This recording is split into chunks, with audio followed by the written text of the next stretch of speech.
اللہ سبحانہ و تعالیٰ کے نام پاک سے آغاز جو بڑا مہربان نہایت رحم فرمانے والا ہے، اور کروڑوں درود و سلام ہمارے اور آپ کے آقا حضرت احمد مجتبیٰ محمد مصطفیٰ صلی اللہ علیہ وآلہ وسلم پر کہ آپ کی خدمت اقدس میں ہدایہ درود پیش کرنا اہل ایمان کے لیے دنیا اور آخرت میں کامیابی، بھلائی، فلاح، نجات اور بلندی درجات کا ذریعہ ہے۔ اللہم صلی علی سیدنا و مولانا محمد وعلی آل سیدنا و مولانا محمد مبارک وسلم وصلو علیہ۔ ناظرین محترم، السلام علیکم ورحمۃ اللہ وبرکاتہ۔ میں ہوں آپ کا میزبان محمد رئیس احمد، اور پیش کیا جا رہا ہے پروگرام روشنی سب کے لیے۔ آپ جانتے ہیں کہ ماہ رمضان کی بہاریں اور خوشبوئیں تو شعبان المعظم میں ہی ہمیں محسوس ہونے لگتی ہیں، لیکن جیسے جیسے ماہ شعبان ہم سے رخصت ہوتا ہے تو ماہ رمضان کی طرف بڑھنے کی شدت مزید بڑھ جاتی ہے۔ اچھا، پھر جہاں ماہ رمضان کی آمد کی خوشی ہوتی ہے، وہیں اس کی اہمیت کے حوالے سے، اس کی تیاریوں کے حوالے سے بھی بہت سے انتظامات کیے جاتے ہیں۔ اچھا، یہ ہمارا عمل نہیں ہے، یہی عمل نبی کریم علیہ السلام کا رہا، یہی عمل مبارک جو ہے صحابہ کرام رضوان اللہ تعالیٰ علیہم اجمعین کا رہا۔ تو کس انداز میں تیاری ہوتی تھی، کس انداز میں؟ آج جو تیاری کا انداز ہے وہ قدرے مختلف ہے، لیکن جو نبی کریم علیہ السلام اور آپ کے اصحاب کرام رضوان اللہ تعالیٰ علیہم اجمعین کی تیاریاں تھیں، وہ واقعتاً ایسی تھی کہ جسے ہم رول ماڈل کہہ سکتے ہیں۔ آج ہماری ترجیحات ضرور تبدیل ہو گئی ہیں، لیکن اسپرٹ یہی ہے کہ ہم روزہ رکھیں، روزہ اختیار کریں اور اللہ کو راضی کرنے کی کوشش کریں۔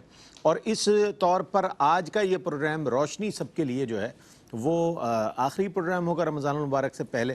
پھر اس کے بعد جو ہے جب انشاءاللہ رحمت سحر میں آپ سے ملاقات ہوگی، اور انشاءاللہ بہت ہی عمدہ موضوعات کے ساتھ آپ کی خدمت میں حاضر ہوں گے، اور نعمت افطار میں بھی انشاءاللہ آپ یہ سلسلہ دیکھیں گے افطار ٹائم میں۔ تو یہ سلسلہ تو جاری و ساری رہے گا، لیکن ٹائمنگ تبدیل ہو جائے گی، رحمت سحر اور نعمت افطار۔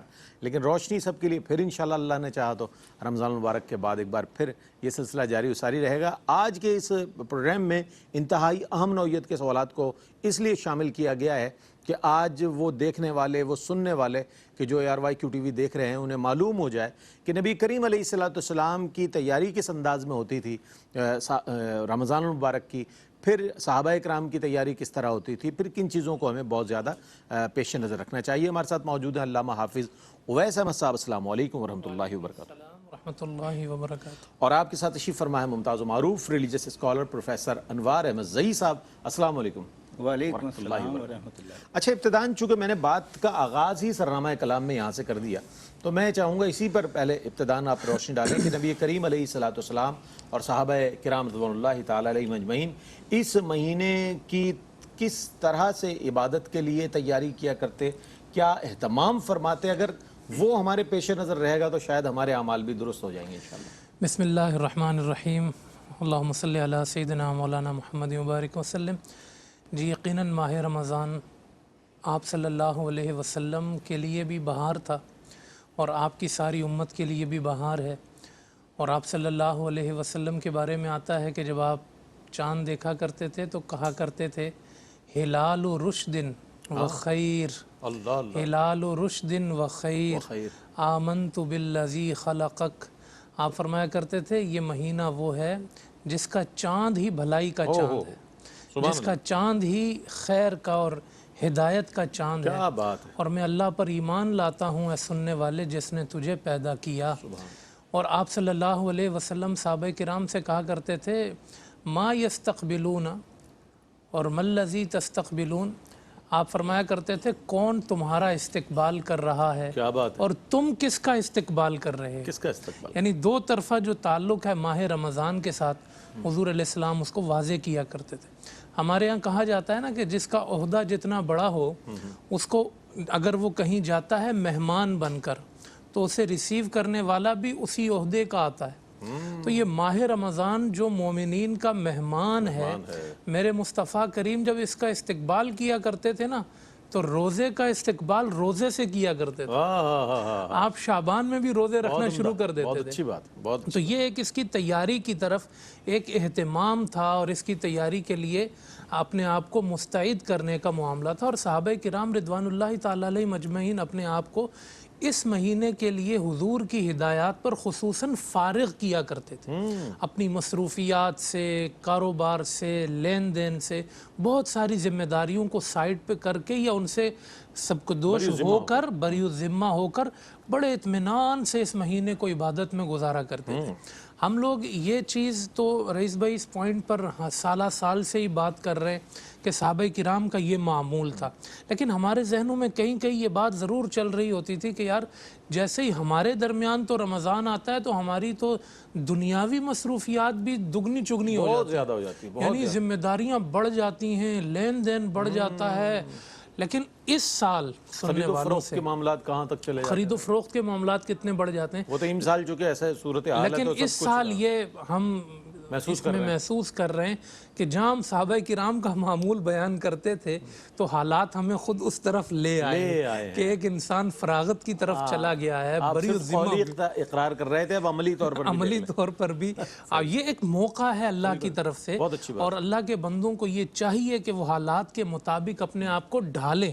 تو جس طرح صحابہ کرام اس کی تیاری کرتے تھے، اپنے آپ کو فارغ کرتے تھے عبادت کے لیے، اللہ نے ہمیں وہ موقع دیا ہے، ہم ذہنی طور پر تیار ہو کر اس میں عبادت اور اللہ پاک کی طرف مغفرت کی جو طلب ہے کہ وہ کہتا ہے کہ اس کی ہر رات لاکھوں کی مغفرت، ہر رات ندا ہے کہ کوئی ہے طلب کرنے والا، تو ایک ایک رات کو قیمتی سمجھ کر انسان رب کی بارگاہ میں بسر کرے۔ بہت اچھے انداز میں، بلا شبہ صحیح فرمایا علامہ صاحب نے کہ ہم ہر سال یہ بات ضرور کرتے ہیں کہ صحابہ کا کیا طرز عمل تھا، نبی کریم علیہ السلام کا کیا طرز عمل تھا، پھر وہ حضرت سلمان فارسی سے مروی وہ حدیث مبارکہ سامنے آتی ہے جو شعبان کی آخری شب میں آپ نے خطبہ ارشاد فرمایا، وہ ساری چیزیں آتی ہیں، لیکن ہماری روٹین جو کی تو ہوتی ہے، چاند نظر آ جائے پھر دیکھیں آپ سحری کے لیے جو انواع و اقسام کی چیزیں تیار ہوتی ہیں گھر میں، اس کی خریداری کے لیے جو رش لگتا ہے مارکیٹوں میں، پھر ادھر فجر پڑھی اور جو سوئے ہیں پھر عصر سے پہلے اٹھیں جناب، جیسے تیسے عصر کی نماز پڑھی اور اس کے بعد مغرب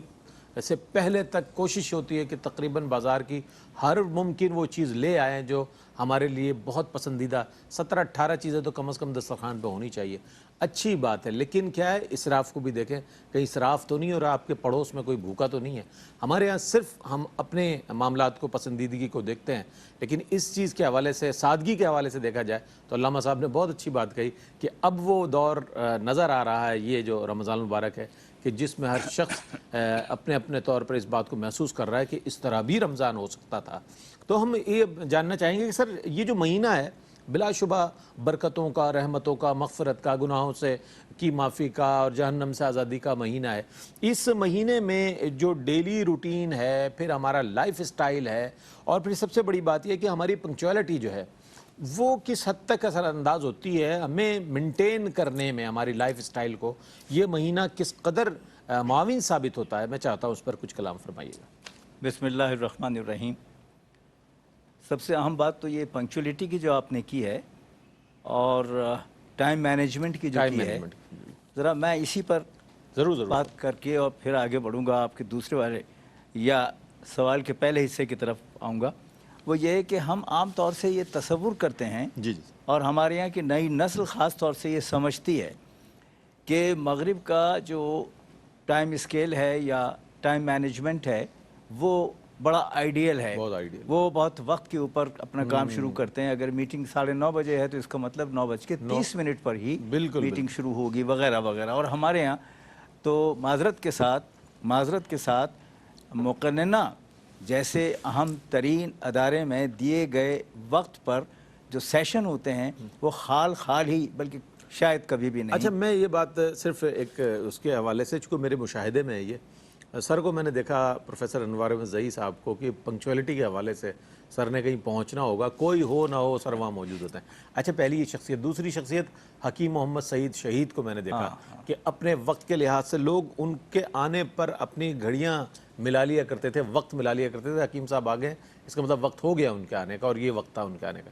تو یہ ماشاءاللہ آپ میں بھی وصف موجود ہے جو میں نے سمجھ لیا امانت تھا میرے پاس۔ نہیں، کم از کم حکیم سعید صاحب کے بارے میں جو آپ نے فرمایا اس کی تائید تو میں کروں گا، اور وہ یہ کہ میں پروگرام میں شامل رہا ہوں ان کے، تو وہ گورنر جب تھے، جب بھی ایک مقامی بڑی ہوٹل میں ایک بہت بڑا پروگرام تھا، گورنر ہیں جی اور وہ وقت پر آ گئے ہیں، کوئی 2.5-3 منٹ یا کم و بیش اتنا ہی 2 منٹ باقی ہے پروگرام شروع ہونے میں، بالکل تو ایسا ہی ہوتا تھا، انہوں نے ایسا ہی ہوتا دروازے پر رک کر وقت کا انتظار کیا اور وہ اندر گئے، اور وہ اہتمام بہت خوبصورت لگا کمال مجھے ہے، کمال کہ ہے۔ اس کے جو نظامت ان کی کرتے تھے وہ ہمدرد سے ہی متعلق تھے۔ انہوں نے جیسے ہی حکیم صاحب کو دیکھا تو وہاں سے انہوں نے کہا خواتین و حضرات وقت سعید حکیم سعید۔ واہ واہ واہ، تو یہ واہ واہ۔ اس سے تو میں ایک تو یہ کہہ رہا تھا کہ یہ ہمارا تاثر بالکل غلط ہے کہ ٹائم مینجمنٹ جو ہے وہ مغرب کا تخصص ہے، نہیں، یہ ہمارا ہے، ہمارا ہے بالکل، ہم سے لیا ہے۔ بہت اچھی ہمارے بات۔ یہاں تو امتیازی کیفیت یہ ہے کہ وقت پر اذان ہونی ہے، اور وہ بھی منٹوں کے اعتبار سے ہونی ہے، بالکل۔ مغرب کی ہے، فجر کی ہے، خاص طور سے پھر اوقات صلاۃ کو دیکھ لیں آپ، کس قدر مینج مطلب ہوا ہوا وقت ہے تمام چیزوں کا، ہے نا۔ تو وہ یعنی طے شدہ بات ہے کہ اگر آج نماز اس وقت ہوئی ہے تو 3 دن بعد اس وقت ہوگی کہ جس وقت سورج کا غروب ہونا ہے۔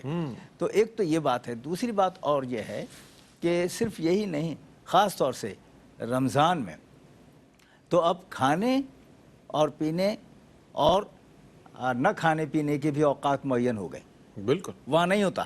وہ نہیں ہوتا، وہاں تو جس وقت بھوک لگی کھا لیا، طلب ہوئی چائے پی لی، نہیں۔ اب یہاں ایک خاص بات ہے کہ آپ کے پاس ہے تو بھی، جس کے پاس نہیں ہے تو بھی آپ اس کیفیت سے گزر رہے ہیں۔ حضرت نے ایک ہلکا سا اشارہ اس بارے میں فرمایا تھا کہ یہ دیکھیے کہ جس کے پاس بہت ہے، آپ نے بھی ابھی اشارہ کیا کہ وہ اہتمام کر رہے ہیں سحری کا کہ کوئی چیز رہ نہ جائے، وہ ٹھیک ہے، وہ اپنی جگہ، لیکن سحری کے بعد اب معمول میں فرق آ گیا، اس لیے کہ وہ جو ہر 1 گھنٹے کے بعد طلب ہوتی تھی، نہیں، اب رضائے الہی کے لیے اپنی طلب کو زیر پا رکھا ہوا ہے، اب نہیں کرنا ہے۔ اور ساتھ ہی ساتھ یہ جو معمول ہمارا تھا نا، ہمارے تو اور آپ کے تو اور حضرت کے یہاں تو یہ طے ہے کہ فجر کے بعد بآواز بلند تھوڑی سی ہی آیات پڑھی جائیں، قرآن کریم کی ایک تلاوت رکوع پڑھی، پڑھا جائے، بالکل لیکن ایسا وہ ہی۔ بآواز بلند اس کی بڑی تعریفیں ہیں، برکتیں ہیں، وہ نہیں ہوتا تھا نا، چونکہ دفتر جانا ہے، جلدی ہو گیا، اٹھی اس وقت لیکن رہے، اب میسر آیا وقت، دیکھیں نا۔ تو اب یہ ساری چیزیں الگ ہو جاتی تھیں، دفتر میں ہیں، کام کر رہے ہیں، نماز کا وقت نکل گیا۔ یہاں معمولات اس طرح پیوست ہو جاتے ہیں آپ کی زندگی سے اور آپ کی بندگی سے، بہت عمدہ، ان دونوں چیزوں کو میں ملا کے عرض کرنے بالکل کی، بالکل بالکل۔ تو ایسی صورت میں پھر معمول بدل گئے، پھر افطار بھی ہو رہا ہے تو ایک وقت معینہ اور مقررہ پر ہو رہا ہے۔ اور پھر ایک چیز اور ہے کہ روزانہ کون ہے، میں نہیں سمجھتا، کوئی گھر ہوگا ایسا کہ جو اہتمام کرتا ہو کہ قریب میں کوئی چیز بھیج دیں اگر بنی ہے تو، لیکن یہاں اہتمام ہوتا ہے تو ہمارے اپنے گھر کے معمولات مختلف ہو جاتے ہیں کہ یہ وہاں جانا ہے، وہاں سے یہاں آنا ہے۔ اب دیکھیے ایک چیز گئی ہے، ایک چیز آ گئی ہے، جہاں نہیں ہے، جہاں سے نہیں آئے وہاں تو جانی جانی ہے، بالکل وہ تو آپ نے طے کر رکھا ہے نا کہ وہاں بھیجنا ہے، لیکن جہاں آپ بھیج رہے ہیں وہاں سے واپس آ رہی، تو فرق کیا ہوا؟ فرق محبت کا ہوا، مودت کا ہوا، رابطے کا ہوا، رشتے کا ہوا، احترام کا ہوا، فضیلت کا ہوا، برکت کا ہوا۔ تو یہ ساری چیزیں اپنی جگہ ہیں کہ جو ہماری پوری زندگی کو، لیکن میں ختم اس جملے پہ کرنا چاہتا ہوں کہ ہم بار بار یہ محسوس کریں اگر کہ یہ مدت تربیت ہے، بہت اچھا، تو پھر ہمیں یہ سوچ لینا چاہیے کہ تربیت کے بعد تربیت سے بگڑنا نہیں چاہیے۔ بہت اچھی بات کہی، بہت اچھی بات کہی۔ جو ہمیں وقت ملتا ہے ماہ رمضان المبارک میں، یہ بنیادی طور پر ہمارے لیے ٹائم مینیج کرنے کا ایک بہت اچھا وقت ہوتا ہے، اگر ہم اس کو بقیہ 11 مہینوں میں بھی اپلائی کریں۔ ہمارے ہاں وقت کو بڑی بے دردی سے ضائع کیا جاتا ہے، اور شب و روز میں ہم کئی ایسے گھنٹے ہوتے ہیں کہ بغیر کسی مصرف کے اس کو ضائع کیا جاتا ہے، کسی فائدے کے اس کو ضائع کیا جاتا ہے کہ کوئی حاصل کیا جائے۔ ایک وقفہ ہے، وقفے کے بعد لوٹیں گے، مجھے امید ہے آپ کا اور ہمارا ساتھ رہے گا، انشاءاللہ اس سلسلہ کلام کو مزید آگے بڑھائیں گے۔ ناظرین، آپ کا خیر مقدم ہے۔ آج انتہائی اہم موضوع یعنی کہ روزے کی اہمیت کے حوالے سے بات ہو رہی ہے، اور یقیناً اس بات کا اعادہ کرنا ضروری ہے، چونکہ اب ایسا مہینہ آنے والا ہے کہ جس کے لیے ہمیں مستعد ہو جانا ہے۔ تو اس میں کیا کیا چیزیں ہم حاصل کر سکتے ہیں اجر و ثواب کی صورت میں، تعلق باللہ کی صورت میں، اور جو بھی تقرب باللہ کی صورت میں کیا کیا چیزیں ہیں، تو اس حوالے سے فرمائیے گا۔ یہ مہینہ تو بڑی فضیلتوں کا، برکتوں کا، رحمتوں کا ہے ہی، لیکن میں یہ جاننا چاہتا ہوں کہ چونکہ یہ روحانی ارتقاء کا بھی مہینہ ہے، اور ہم اگر ایسے اعمال و افعال کریں کہ جو اللہ کی پسندیدہ بارگاہ میں اللہ کی بارگاہ میں پسندیدہ ہوں تو ہماری روحانی ارتقاء کا بھی سبب بن جاتا ہے. تو اس حوالے سے اور تعلق باللہ کے حوالے سے اس کو مستحکم کرنے کے لیے ہم وہ کیا کیا امور انجام دیں, کون سے اعمال کریں؟ بسم اللہ الرحمن الرحیم. روحانی اور اسپریچول جو ڈائمنشن ہے اس کو مضبوط کرنے کے لیے تو آپ جانتے ہیں کہ سب سے بڑی رکاوٹ ہوتی ہے انسان کا اپنا نفس, جو انسان کو برائی کا حکم دیتا ہے اور انسان برائی کرتا ہے اور پھر انسان کی روح کمزور ہوتی ہے. لیکن یہ ایک ایسا مہینہ ہے کہ پیارے آقا صلی اللہ علیہ وسلم نے فرمایا کہ میں دیکھ رہا ہوں کہ ادھر ماہ رمضان آ رہا ہے اور ادھر اللہ پاک شیطان کو بیڑیوں میں جکڑ رہا ہے. شیطان پابند سلاسل کیا جا رہا ہے, اس کا وار کمزور کیا جا رہا ہے, اسے اپنے بندوں سے دور کیا جا رہا ہے. اس کا لازمی اثر انسان کی روح پر پڑتا ہے, کیونکہ انسان کا جو نفس ہے وہ کمزور ہو جاتا ہے. جب نفس کمزور ہوتا ہے تو روح اسٹرانگ ہوتی ہے, مضبوط ہوتی ہے, اور روحانی ماحول آپ کو ہر طرف فضا میں نظر آتا ہے کہ نیکیوں کا ماحول ہے, نیکیوں کی طرف رغبت بڑھ گئی ہے, نیکیوں کے اعمال ہر طرف نظر آنا شروع ہو جاتے ہیں. تو ماہ رمضان تو اس کے لیے 12 مہینوں میں وہ خاص مہینہ ہے کہ جو انسان کی روحانی ترقی کا مہینہ ہے, روحانی بلندی کا مہینہ ہے, روحانی بالیدگی کا مہینہ.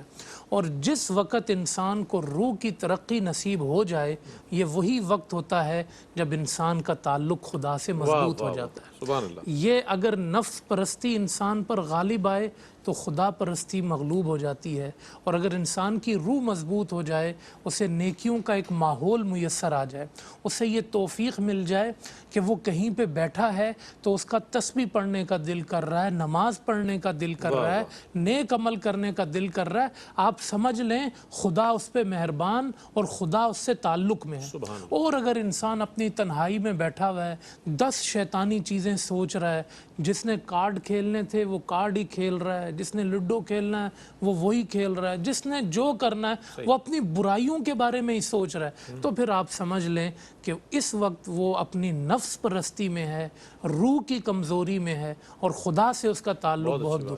تو اس مہینے میں خاص طور پر اپنی روح کو ایک قریب سے دیکھنے کا ایک وقت ہوتا ہے, اور خاص کر اس مہینے میں انسان اپنے آپ کو جتنا اپنے آپ کو اپنی روح کی مضبوطی کے لیے, اللہ سے تعلق کے لیے اس مہینے کو استعمال کرے. آپ صلی اللہ علیہ وسلم نے بہت سارے اس کے طریقے بتائے کہ یہ صبر کا مہینہ ہے, صبر کا بدلہ آپ نے فرمایا جنت ہے.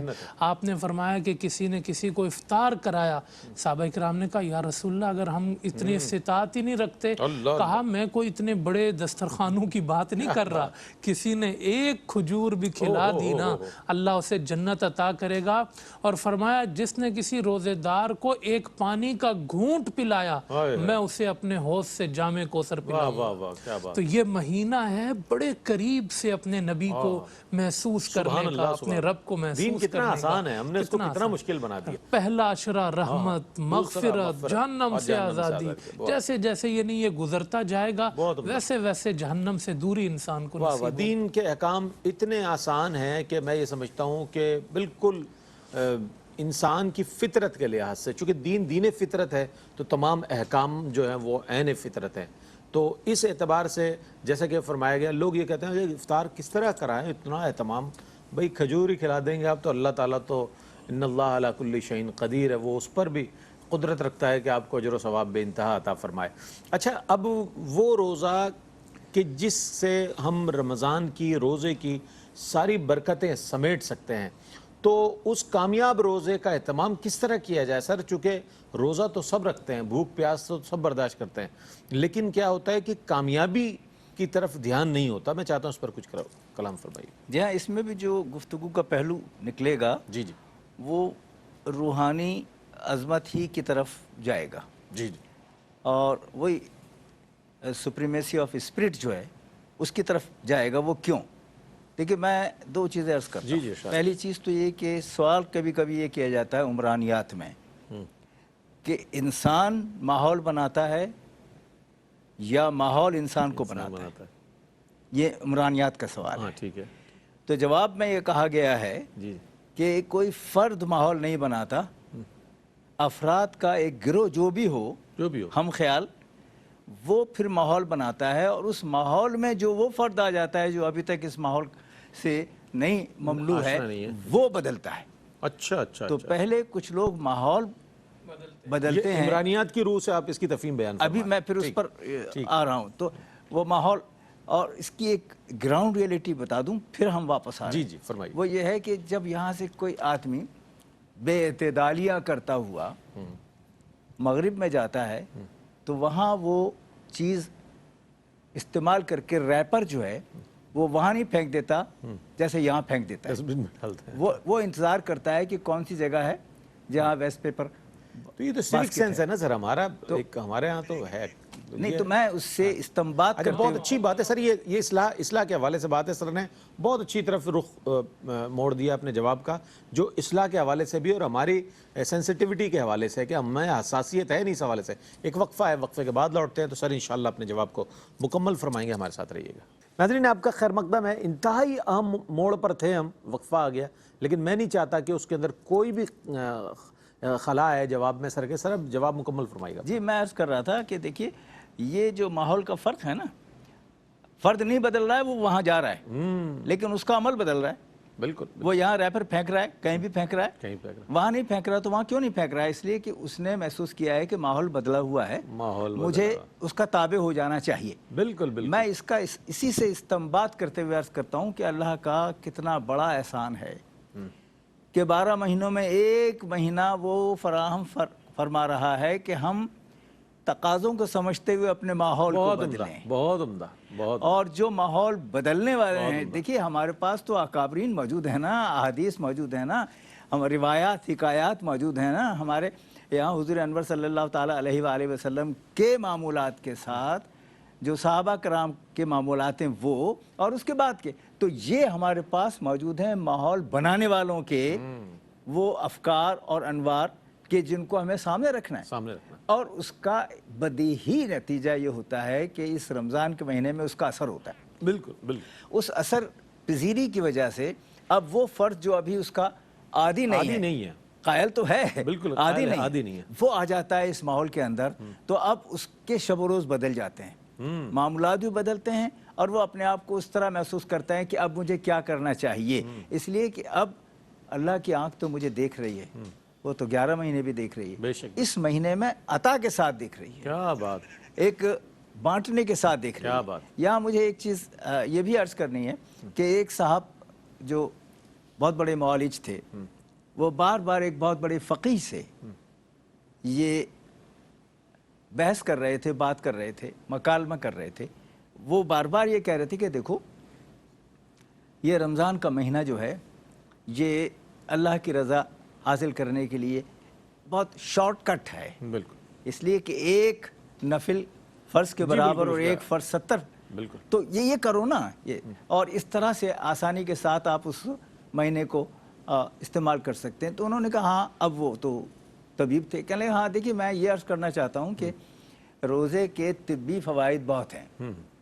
تو انہوں نے کہا دیکھو ہر حکمت کے جو بتائی گئی ہے حضور نے اپنی احادیث میں اور قرآن نے اپنی نص میں، اس میں موجود ہے، خیر ہے۔ تو وہ پھر کہنے لگے کہ نہیں اس میں بہت، اس نے کہا اچھا میں ایک سوال کرتا ہوں آپ سے کہ اس کے طبی فوائد تو ہیں، وہ جو شہید ہو رہا ہے جہاد میں اس کے طبی فوائد کیا ہیں؟ واہ، وہ چونکے، کہنے لگے نہیں اس کے کیسے؟ تو کہنے لگے وہ رضا الہی کے لیے جان دے رہا ہے۔ کیا بات ہے سر، یہاں آپ طبی فوائد کو سامنے رکھیں مگر رضا الہی ہونی چاہیے۔ یہاں اللہ کی عطا ہے کہ آپ کو یہ طبی فوائد دے رہا ہے، لیکن عطا ہمیں جو درکار ہے وہ آخرت میں ہے کہ اس کا انعام کیا دیں گے۔ بہت عمدہ، اصل میں بات یہی ہے، اور سر نے بڑی اچھے گراؤنڈ ریئلٹی سے ایک مثال دیتے ہوئے اور عمرانیات کا حوالہ دیتے ہوئے کہ انسان ماحول کو بناتا ہے یا ماحول انسان کو بناتا ہے، اس کی تفہیم کرتے ہوئے بہت اچھی بات رمضان سے ریلیونٹ بتائی کہ اس مہینے میں اگر کوئی اپنے آپ کو درست کر لے تو بقیہ 11 مہینوں میں بھی وہ درست کر سکتا ہے۔ اچھا اب چونکہ آخری سوال ہے، میں علامہ حافظ اویس احمد صاحب کی خدمت میں پیش کرنا چاہوں گا۔ علامہ صاحب اس سال جو ماہ رمضان ہے وہ ہمیں جو ہے اس وبا کے ساتھ ظاہر میسر آیا ہے جو کرونا کی، تو اس میں احتیاطی تدابیر بھی حکومتی سطح پر بھی علماء حضرات نے بھی گائیڈ لائن دی حکومت کو، اور اب جو جمعہ آ رہا ہے وہ یوم توبہ بھی اس کو منایا جا رہا ہے، اور احتیاطی تدابیر بھی بتائی گئی۔ تو کس طرح کی احتیاطی تدابیر کے ساتھ تیاری کی جائے رمضان کی؟ احتیاطی تدابیر جو علماء اور حکومت کے متفقہ مشورے سے جو تجاویز دی گئیں اس پر تو عمل کیا جائے کہ بزرگ حضرات گھر پہ ہی نماز پڑھیں اور چھوٹے بچوں کو مسجد میں بالکل نہ لے کر جائیں، ماسک پہن کر مسجد میں جائیں، وضو اپنے گھر سے کر کے پھر مسجد میں جائیں۔ اچھا جمگھٹا نہ ہو، اس میں آپ مطلب فاصلے کو مینٹین رکھیں، داخلے کے وقت بھی نکلتے وقت بھی۔ یہ نہ ہو کہ اب تو نمازوں میں فاصلہ کر دیا گیا ہے، لیکن آپ کئی جگہ پر دیکھیں گے کہ نماز جو فرض ہے اس میں تو فاصلہ ہے، لیکن فرض پڑھ کے 4 آدمی ایک جگہ اکٹھے بیٹھیں۔ یار فرض میں تمہیں الگ کر دیا ہے اور ویسے تم جا کے بیٹھے ہو۔ تو احتیاطیں ہی اپنی جگہ رہیں۔ پھر پچھلے سالوں میں لوگوں نے علماء کے ساتھ، ائمہ کے ساتھ تراویح پڑھی، رمضان میں ایک اجتماعی ماحول میں وقت گزارا ہے۔ تو اب اگر آپ گھر میں آئسولیٹ ہیں تو پھر آپ ان چیزوں کو جو آپ نے ائمہ سے سیکھی ہیں اپنے گھر والوں کو سکھائیں۔ با جماعت نماز پڑھیں، اپنے گھر میں رہ کر پڑھیں۔ آپ جو ہے وہ اگر گھر میں پڑھ رہے ہیں تو آپ ذکر اذکار، اپنے تلاوت کا معمول اپنے بچوں کا ایک بنائیں۔ تو یہ ساری چیزیں جو ہیں وہ جو آپ نے سیکھ رکھی ہیں اس کے ایک سکھانے کا وقت ہے، وہ اس کو ایک ماحول بنانے کا وقت ہے، وہ آپ بنائیں۔ پھر اس میں خاص طور پر جو رمضان اور روزے کی روح ہے نا، وہ ہمارے دین نے یہ بتائی ہے کہ روزہ نفس کا بھی ہے، آنکھ کا بھی ہے، زبان کا بھی ہے۔ ہر عضو کا جب روزہ مکمل ہوتا ہے تو اس کی اسپرٹ حاصل ہوتی ہے۔ اس دفعہ ہمیں بڑا ممد و معاون ہوگا ماحول، کہیں نکلنا نہیں ہے، زبان کم استعمال ہوگی، آنکھیں کم استعمال ہوں گی، موبائل سے انسان بچائے اپنے آپ کو، اور انسان اس روزے کی کوشش کرے جس میں آنکھ بھی روزے سے ہو، زبان بھی روزے سے ہو، نفس بھی روزے سے ہو۔ آپ محسوس کریں گے یہ رمضان آپ کی زندگی کا یادگار رمضان ہوگا، اور ایسا رمضان آپ کو پھر شاید نہ ملے۔ میں سر بہت شکریہ ادا کروں گا آپ کی تشریف آوری کا، اور آپ کی تشریف آوری کا بہت شکریہ، اور آپ کو قبل از وقت مبارکباد پیش کرتا ہوں ماہ رمضان کی آمد کی آپ دونوں۔ آپ کو خیر مبارک، آپ سب کو بھی ARYQ TV دیکھنے والے تمام ناظرین کو، پوری دنیا میں رہنے والے ناظرین کو میں مبارکباد پیش کرتا ہوں پیشگی کہ انشاءاللہ اب ہم ماہ رمضان کی طرف بڑھ رہے ہیں، اور خدا را فیس بک پر آنے والے اور ان لوگوں سے بھی میں معذرت کے ساتھ یہ بات عرض کروں گا کہ وہ نہ لگائیں پوسٹیں کہ بھائی پیاس کم لگے گی آپ یہ کھا لیں، بھوک کم لگے گی آپ یہ سحری میں کھا لیں، اور پیاس کم لگے گی سارا دن آپ کو یہ ضرور استعمال کریں۔ تو بھوک اور پیاس کو محسوس کرنے کے ہی لیے تو روزہ رکھا جاتا ہے، اور کس لیے رکھا جاتا ہے۔ اگر اس کی بھی آپ تدابیر اختیار کریں گے تو پھر تو نہ آپ نے بھوک محسوس کی نہ پیاس محسوس کی۔ اللہ تعالیٰ سے دعا ہے کہ آنے والا مہینہ ہمارے لیے رحمت، مغفرت اور بخششوں کا سامان لے کر آئے، اور جہنم سے آزادی کا پروانہ لے کر آئے۔ پروردگار عالم آپ کو اور ہمیں ماہ رمضان المبارک کی تمام وہ ساعتیں، گھڑیاں نصیب فرمائے کہ جس میں اللہ کی بارگاہ میں دعائیں قبول ہوتی ہیں۔ اور میں اس مرحلے پر یہ بات بھی کہنا چاہوں گا کہ ARYQ TV ضرور دیکھیں۔ الحمدللہ لاہور سے انشاءاللہ ہمارے رحمت سحر کا آغاز ہوگا، پھر کراچی سے ہم حاضر ہوں گے آپ کی خدمت میں۔ اسی طرح نعمت افطار بھی لاہور سے آغاز ہوگا اور کراچی پر اس کا تتمہ ہوگا۔